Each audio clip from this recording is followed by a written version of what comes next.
Hi everyone, I am doctor Monika Mishra और आज हम पढ़ेंगे बायोटेक्नोलॉजी। बायोटेक्नोलॉजी का एक बहुत ही इंपॉर्टेंट टॉपिक हम पढ़ने वाले हैं कि किस तरीके से हम ट्रांसफॉर्म्ड और नॉन ट्रांसफॉर्म को सिलेक्ट कर सकते हैं। ये इंपॉर्टेंट टॉपिक है बोर्ड के पर्पज से भी, नीट के पर्पज से भी और अंडरस्टैंडिंग पर्पज से भी, क्योंकि समझने में इसको काफी बच्चों को दिक्कत आती है। तो आज हम इस टॉपिक को लेंगे जो कि हमारा बायोटेक्नोलॉजी का पार्ट है। देखिए, जब हम बायोटेक्नोलॉजी की बात करते हैं तो हम बात करते हैं कि हमें क्लोनिंग वेक्टर की रिक्वायरमेंट होती है। क्लोनिंग वेक्टर वो वेक्टर होता है जिससे हम अपने डिजायर्ड नंबर ऑफ कॉपीज बना सकते हैं, जिससे हम क्या कर सकते हैं, किसी भी होस्ट के अंदर उसको ट्रांसफर करने में यूज करते हैं। तो यहाँ पर हमारे पास जो सबसे अच्छा और सबसे प्यारा वेक्टर है वो है PBR322।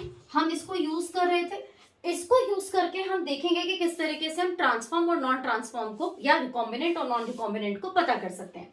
तो पहले हम PBR322 की बात कर लेते हैं। PBR322 ये किसी भी क्लोनिंग वेक्टर को क्लोन करने के लिए, एक अच्छा वेक्टर होने के लिए कुछ प्रॉपर्टीज फॉलो करनी पड़ती हैं। जैसे उनके पास ओरिजिन ऑफ रेप्लिकेशन होना बहुत जरूरी होता है, उनके पास ट्रांसफॉर्मेंट की प्रॉपर्टी होनी चाहिए, वो इजी टू आइसोलेट होने चाहिए कि भाई ऐसा ना हो हमें निकालने में बहुत तकलीफ हो रही हो, उनको है ना बहुत प्रॉब्लम हो रही हो, तो इसलिए उनको इजी टू आइसोलेट होने चाहिए। लो मॉलिक्यूलर वेट होना चाहिए, उनका छोटे छोटे सेगमेंट्स होने चाहिए, छोटा छोटा मॉलिक्यूलर वेट होना चाहिए। एक सिंगल साइट पे large restriction of enzymes can be applied, ये भी हो सकता है ना। इसी तरीके से इन्हीं प्रॉपर्टी के बीच में एक आती है प्रॉपर्टी जिसका नाम होता है सिलेक्टेबल मार्कर, यानी किसी भी क्लोनिंग वेक्टर के पास सिलेक्टेबल मार्कर की प्रॉपर्टी होनी जरूरी होती है। तो आइए बात करते हैं PBR322 की। तो PBR322 हमारा एक प्लाज्मिड है। इस प्लाज्मिड में हमारे पास वो सारी चीजें हैं जो एक अच्छे वेक्टर के पास होनी चाहिए। तो इसके पास ओरिजिन ऑफ रेप्लिकेशन भी होगा, ओरिजिन ऑफ रेप्लिकेशन भी होगा इसके पास, और इसके पास सिलेक्टेबल मार्कर की भी प्रॉपर्टी होगी। तो सिलेक्टेबल मार्कर्स में अगर हम बात करें तो यहां पर हमारे पास प्रेजेंट होता है एम्पीसिलिन, ठीक है, एम्पीसिलिन। यहां पर हमारे पास प्रेजेंट होता है टेट्रासाइक्लिन, तो हम यहाँ पे TET से लिख देते हैं, ठीक है। तो हमारे पास क्या प्रेजेंट है, एम्पीसिलिन और टेट्रासाइक्लिन। PBR322 में टोटल हम जो यूज करते हैं एंटीबायोटिक्स वो कौन कौन सी है हमारे पास, एम्पीसिलिन, टेट्रासाइक्लिन, क्लोरामफेनिकॉल और कैनामाइसिन, ठीक है, तीन है, जिसमें से एम्पीसिलिन, क्लोरामफेनिकॉल, या तो आप टेट्रासाइक्लिन यूज करेंगे या फिर आप कैनामाइसिन यूज कर सकते हैं, ठीक है। तो ये आपके पास टोटल 4 एंटीबायोटिक्स है। तो हमने क्या किया, इस पूरे प्लाज्मिड में, जो प्लाज्मिड है इसमें इस वाले सेगमेंट को एम्पीसिलिन रेजिस्टेंस कर दिया, ठीक है, इस वाले सेगमेंट को टेट्रासाइक्लिन रेजिस्टेंट कर दिया। अब मैंने कहा रेजिस्टेंट, तो समझते हैं ये होता क्या है। हमें अगर किसी को भी किसी चीज को कल्चर करना है, हमें वेक्टर को ग्रो करवाना है किसी पर्टिकुलर मीडियम में, तो सबसे पहले हमें उसे रेजिस्टेंट बनाना होगा। तो हम बात कर लेते हैं, हमने यहाँ पर क्या किया, एम्पीसिलिन जो हमारा मीडियम है, एम्पीसिलिन जो हमारे पास एंटीबायोटिक है, उसको एम्पीसिलिन मीडियम में ही हम ग्रो कर सकते हैं। तो यहां पर मैं इसको लिख देती हूँ रेजिस्टेंट, मतलब मेरा ampicillin resistance gene PBR322 vector पे प्रेजेंट है, तो यहां लगा देते हैं R, ठीक है। उसके बाद मैंने यहाँ पर लिया टेट्रासाइक्लिन, तो यहाँ पर हम लिख लेते हैं टेट्रासाइक्लिन। ये जो टेट्रासाइक्लिन है ये भी क्या है, रेजिस्टेंट जीन है, तो इसको भी हम लगा देते हैं यहाँ पर रेजिस्टेंट जीन प्रेजेंट है, ठीक है। भाई हमारे पास दोनों रेजिस्टेंट साइट आ चुकी हैं। अब हमें करना क्या है, हमें सबसे पहले तो इसको R प्लाज्मिड बनाना है, यानी R रिकॉम्बिनेंट बनाना है। तो रिकॉम्बिनेंट बनाने के लिए देखते हैं कि भाई कैसे हम रिकॉम्बिनेंट बना सकते हैं। तो सबसे पहले मेरे पास हम चूज कर लेते हैं यहाँ पे टेट्रासाइक्लिन साइट। तो अभी आपने क्या देखा कि दोनों साइट रेजिस्टेंट है। अब टेट्रासाइक्लिन साइट पे हम क्या करेंगे, रिस्ट्रिक्शन एंजाइम लगाएंगे। रिस्ट्रिक्शन एंजाइम लगा के हम इस सेगमेंट को कट करवा देंगे, ठीक है। और सेम रिस्ट्रिक्शन एंजाइम हम यूज करेंगे फॉरेन डीएनए में। ये हमारा फॉरेन डीएनए है, इस फॉरेन डीएनए में हम सेम रिस्ट्रिक्शन एंजाइम अप्लाई करेंगे। तो हमने दोनों तरफ क्या किया, सेम रिस्ट्रिक्शन एंजाइम अप्लाई किया। और क्यों अप्लाई करते हैं, ताकि हमारे पास जो गैप क्रिएट हो न्यूक्लियोटाइड का वो सेम हो। तो हमने यहाँ पर भी डाल दिया भाई, इसको यहाँ पर भी डाल दिया। तो भाई ऐसा नहीं होगा कि मान लीजिए यहाँ पर हमने कट करा तो ये साइड तो ज्यादा बड़ी होगी और फॉरेन डीएनए जो हमने कट करा वो हमारा छोटा था, तो फिर यहाँ पे कुछ जगह खाली रह जाएगी, तो वो हमें नहीं करना है। इसलिए will use same restriction enzyme ताकि सेम न्यूक्लियोटाइड रहे। तो ये हमारे पास क्या हो गया, ये हो गया हमारे पास फॉरेन डीएनए, ठीक है, ये हमारे पास फॉरेन जेनेटिक मटेरियल है, ये हमारा डीएनए। अब क्या होगा यहाँ पे ये जो फॉरेन डीएनए मैं इसको यहाँ पर इंसर्ट करूंगी, ठीक है, by the help of ligase. मैं यहाँ पर लाइगेज की मदद से इसको ऐड कर दूंगी। तो चलिए यहाँ पर इसको लगा लेते हैं इस तरीके से। ये हमने लाइगेट कर दिया। कौन लाइगेट करा बेटा? Foreign DNA with the help of ligase. अब फॉरेन डीएनए लाइगेट करने से क्या हुआ, जो प्लाज्मिड के पास टेट्रासाइक्लिन रेजिस्टेंस जीन था, ये टेट्रासाइक्लिन रेजिस्टेंस जीन ने अपनी प्रॉपर्टी खो दी। भाई अब उसके पास सेगमेंट ही नहीं है। अब जब उसके पास सेगमेंट ही नहीं होगा तो वो रेजिस्टेंट भी नहीं होगा, तो उसने अपनी रेजिस्टेंट की प्रॉपर्टी खो दी। यानी अबे ये जो मेरे पास PBr 322 है, ये एम्पिसिलिन रेजिस्टेंट तो है लेकिन टेट्रासाइक्लिन रेजिस्टेंट नहीं है। तो भाई ये क्या बन गया? ये हो गया टेट्रासाइक्लिन सेंसिटिव। कैसा बन गया? टेट्रासाइक्लिन सेंसिटिव बन गया, क्योंकि मैंने अब रेजिस्टेंट वाला जो जीन था वो तो हटा दिया भाई, उसको तो मैंने कट कर दिया रिस्ट्रिक्शन एंजाइम पे। वहां पर मैंने लगा दिया अपना फॉरेन डीएनए। फॉरेन डीएनए लगाने से क्या हुआ? अब ये टेट्रासाइक्लिन सेंसिटिव जीन बन गया। अब टेट्रासाइक्लिन सेंसिटिव जीन बनने के बाद अब मुझे क्या करना है? ये मेरा बन गया आर यानी रिकॉम्बिनेंट, ठीक है भाई, ये बन गया हमारा रिकॉम्बिनेंट जिसकी हमें तलाश थी। अब इस रिकॉम्बिनेंट को हम यूज करेंगे फर्दर अपने प्रोसेस में, किस तरीके से ट्रांसफॉर्म्ड और नॉन ट्रांसफॉर्म्ड को हम पता कर सकते हैं। तो अब हम आगे बढ़ते हैं कि किस तरीके से हमारा रिकॉम्बिनेंट और नॉन रिकॉम्बिनेंट बनेगा।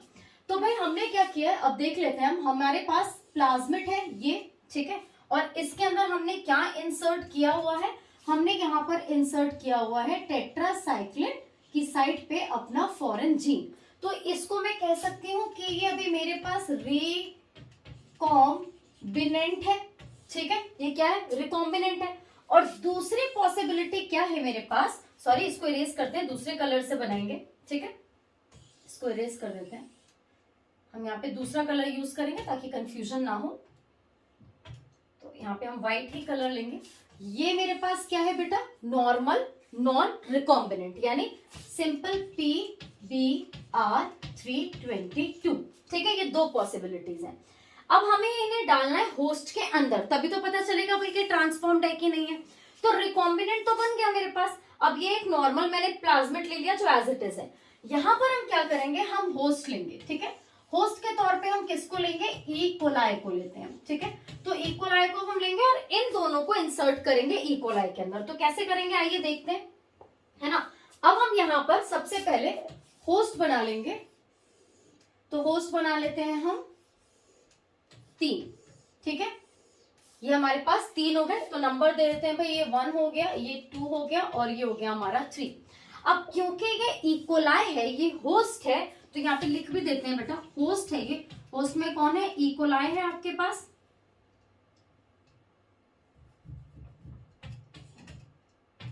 क्या है आपके पास? ई कोलाई, ठीक है।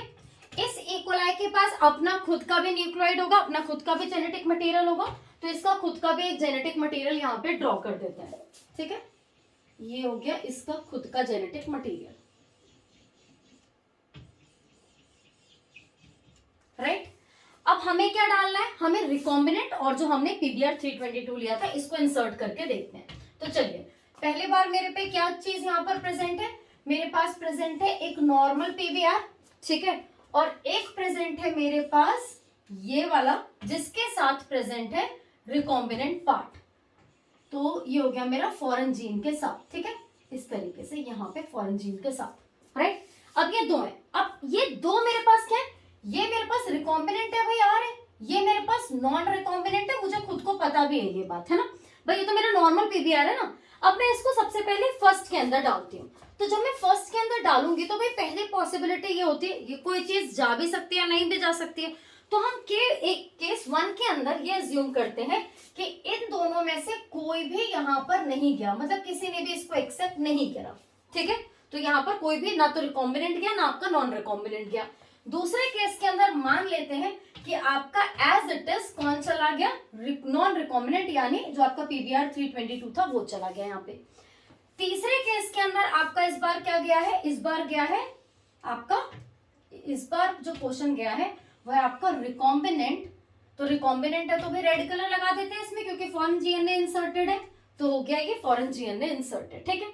अब इसमें हमें पता करना है कि कौन क्या क्या है, तो आइए देखते हैं बेटा, पता कर लेते हैं। चलिए लिखना शुरू करें। तो ये क्या रिकॉम्बिनेंट है क्या ये रिकॉम्बिनेंट है या नहीं है, ये हमें पता करना है, और यहीं से हम पता करेंगे ट्रांसफॉर्म्ड है कि नहीं है।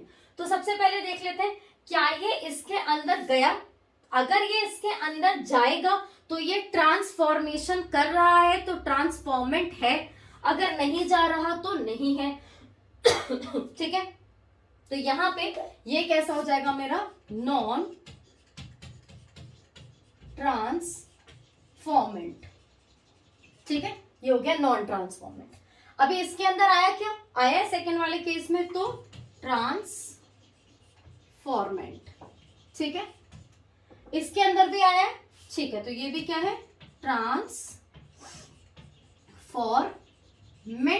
ठीक है, तो यानी पहले केस में तो मुझे ये पता चल गया कि first one is non transformant, second one is transformant and the third one is again transformant.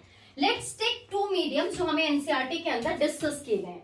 NCERT कहता है यहाँ पर कि हम दो मीडियम्स लेंगे जो कि पीबीआर 322 में है। पहला मीडियम है हमारे पास एम्पिसिलिन और सेकेंड मीडियम है मेरे पास टेट्रासाइक्लिन। राइट, टेट्रासाइक्लिन मेरे पास मीडियम है। तो एम्पिसिलिन और टेट्रासाइक्लिन, तो हम क्या करेंगे?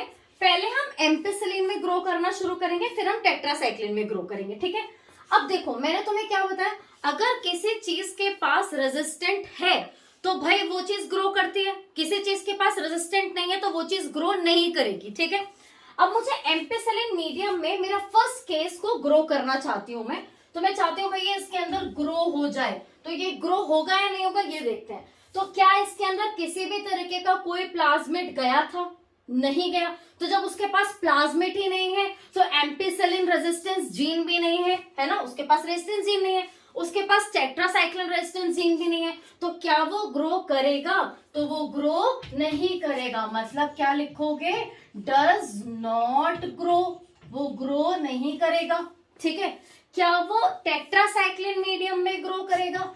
तो डज नॉट ग्रो, भाई वो टेट्रासाइक्लिन मीडियम में भी ग्रो नहीं करेगा। अब दूसरे केस की बात कर लेते हैं। भाई दूसरा केस क्या है? तो दूसरे केस में मेरे पास अभी मेरा जो पीबीआर 322 है वो गया है। इस पीबीआर 322 के पास एम्पिसिलिन साइट भी है और टेट्रासाइक्लिन रेजिस्टेंस साइट भी है, राइट, क्योंकि हमने यहाँ पर कोई भी इंसर्शनल इनएक्टिवेशन नहीं किया है। What is insertional inactivation? आप प्रीवियस स्लाइड में अगर देखेंगे तो हमने क्या डिस्कस करा है आपके साथ, देखिए एक सेकेंड, यहाँ पर प्रीवियस स्लाइड में हमने आपसे कहा था कि अगर आपके पास, एक सेकेंड, हमने क्या कहा था? अगर मैंने यहाँ पर रिकॉम्बिनेंट बनाया, मैंने टेट्रासाइक्लिन साइड पे फॉरेन डीएनए डाला, तो फॉरेन डीएनए डालने से टेट्रासाइक्लिन रेजिस्टेंस जीन लूज हो गया, तो मैं कह सकती हूँ मैंने इंसर्शनल इनएक्टिवेशन करा था। इंसर्शनल, इसको थोड़ा यहाँ पे लिख देते हैं, हमने क्या यूज करा था? इंसर्शनल इनएक्टिवेशन करा था। Insert new foreign DNA, insert करने की वजह से मेरा पुराना वाला डीएक्टिवेट हो गया। पुराना वाला क्या हो गया? डीएक्टिवेट हो गया। तो मुझे क्या करना है? इंसर्शनल एक्टिवेशन मैंने सेकेंड वाले केस में नहीं किया है। तो देखिए यहाँ पर मैंने कोई भी इंसर्शनल इनएक्टिवेशन नहीं किया, तो यानी इसके पास एम्पिसिलिन रेजिस्टेंस जीन भी है, इसके पास टेट्रासाइक्लिन रेजिस्टेंस जीन भी है। तो चलो भाई देख लेते हैं, क्या ये ग्रो करेगा? यस, ये यहाँ पर ग्रो कर जाएगा, यहाँ पर ग्रो करेगा। क्या ये टेट्रासाइक्लिन में ग्रो करेगा? यस, ये ग्रो करेगा। क्यों ग्रो करेगा? Because it is non recombinant, ये एज इट इज पीबीआर है और इसके पास टेट्रासाइक्लिन और एम्पिसिलिन मीडियम यानी जीन प्रेजेंट है। क्या प्रेजेंट है इसके पास? Tetracycline and ampicillin resistance gene present है इस वेक्टर पे। ठीक है, तो भाई हम थर्ड केस देख लेते हैं। अभी थर्ड केस के अंदर क्या हो रहा है देखिए। थर्ड केस के अंदर जब मैंने रिकॉम्बिनेंट वाले पार्ट को अपने थर्ड पार्ट में ऐड करा तो क्या हुआ? क्या यहाँ पे एम्पिसिलिन रेजिस्टेंस जीन प्रेजेंट है? यस, यहाँ पे एम्पिसिलिन रेजिस्टेंस जीन प्रेजेंट है। क्यों प्रेजेंट है यहाँ पे एम्पिसिलिन रेजिस्टेंस जीन? क्योंकि मैंने यहाँ पे एम्पिसिलिन वाले पार्ट को कोई भी छेड़छाड़ नहीं की, उसको मैंने रिस्ट्रिक्शन एंजाइम से कट नहीं कराया, मैंने वहां पर कोई भी फॉरेन पार्ट ऐड नहीं करा। तो क्या ये एम्पिसिलिन मीडियम में ग्रो करेगा? यस, ये ग्रो कर जाएगा एम्पिसिलिन मीडियम में। ठीक है, पहली चीज। दूसरी चीज, क्या ये टेट्रासाइक्लिन रेजिस्टेंस जीन है अभी? तो भाई टेट्रासाइक्लिन रेजिस्टेंस जीन तो नहीं है। क्यों नहीं है? क्योंकि भाई मैंने उसकी जगह फॉरेन डीएनए इंसर्ट करा दिया। तो फॉरेन डीएनए इंसर्ट कराने की वजह से क्या हुआ? टेट्रासाइक्लिन रेजिस्टेंस जीन ने अपनी प्रॉपर्टी खो दी, और जब भी कोई अपनी प्रॉपर्टी खो देगा तो वो रेजिस्टेंट नहीं रहेगा, वो क्या बन जाएगा? Tetracycline sensitive. तो ये बन चुका है टेट्रासाइक्लिन सेंसिटिव। अब टेट्रासाइक्लिन सेंसिटिव बनने की वजह से ये यहां पर ग्रो नहीं कर पाएगा, तो डज नॉट ग्रो। भाई ये क्या करेगा? ग्रो नहीं कर पाएगा, डज नॉट ग्रो। ठीक है, तो हमें यहाँ पर क्या पता चल गया? ट्रांसफॉर्म्ड कौन कौन है और कौन किस मीडियम पे ग्रो करेगा। अब हम देख लेते हैं भाई इसमें रिकॉम्बिनेंट पार्ट कौन कौन सा बना है। तो रिकॉम्बिनेंट देख लेते हैं। क्या ये रिकॉम्बिनेंट है? भाई इसके अंदर तो कुछ गया ही नहीं फर्स्ट केस के अंदर, तो ये नॉन ट्रांसफॉर्म तो हुआ और नॉन रिकॉम्बिनेंट, नॉन रिकॉम्बिनेंट भी है। ठीक है, साथ ही साथ में क्या है, ये वाला जो हमारा पार्ट है ये कैसा है? सेकेंड वाले के अंदर भाई क्या गया? पीबीआर 322। तो कैसा रिकॉम्बिनेंट है? नहीं, ट्रांसफॉर्म तो है लेकिन नॉन रिकॉम्बिनेंट। कैसा है भाई? नॉन रिकॉम्बिनेंट है। ठीक है, फिर आ जाते हैं लास्ट वाले केस के अंदर। ट्रांसफॉर्म्ड है? यस। रिकॉम्बिनेंट है? यस। तो ये कैसा है हमारे पास? Transformed and recombinant.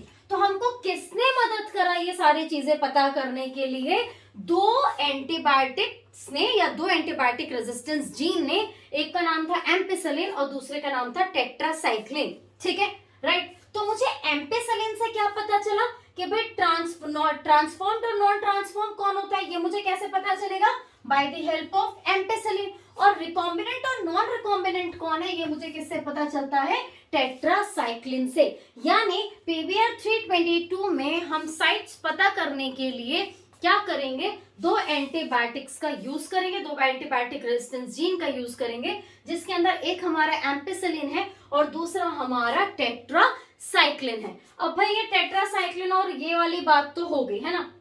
अब ये जो पूरा प्रोसेस है, ये पूरा प्रोसेस बहुत हेक्टिक होता है। इतना सारा करेंगे, इतना बार बार कल्चर करना पड़ेगा, हमें पता करना पड़ेगा सारी चीजें, तो ये थोड़ा डिफिकल्ट हो जाएगा। तो हम इसके जगह कोई दूसरा वेक्टर लेंगे और दूसरे वेक्टर में हम पीयूसी वेक्टर होता है उसको यूज करेंगे, और उसको यूज करके हम यहाँ पर क्या करेंगे? जेड जीन लगाएंगे, जिसे जी जीन कहते हैं। वो लगा के हम भाई पता करेंगे कि भाई कैसे कैसे भी ग्रो कर सकता है। तो ये नेक्स्ट टॉपिक है, इसके आगे का टॉपिक है जो आगे आप देखेंगे। तो यहाँ पर आपके पास तीन क्या आ गए? इकोलाई आ गए, आपके पास ट्रांसफॉर्म पता चल गया, आपको नॉन ट्रांसफॉर्म पता चल गया। तो ये होते हैं सिलेक्टेबल मार्कर का यूज, यानी रिकॉम्बिनेंट और नॉन रिकॉम्बिनेंट पता करना with the help of selectable marker. Hope so आपको वीडियो अच्छी लगी होगी। Thank you so much.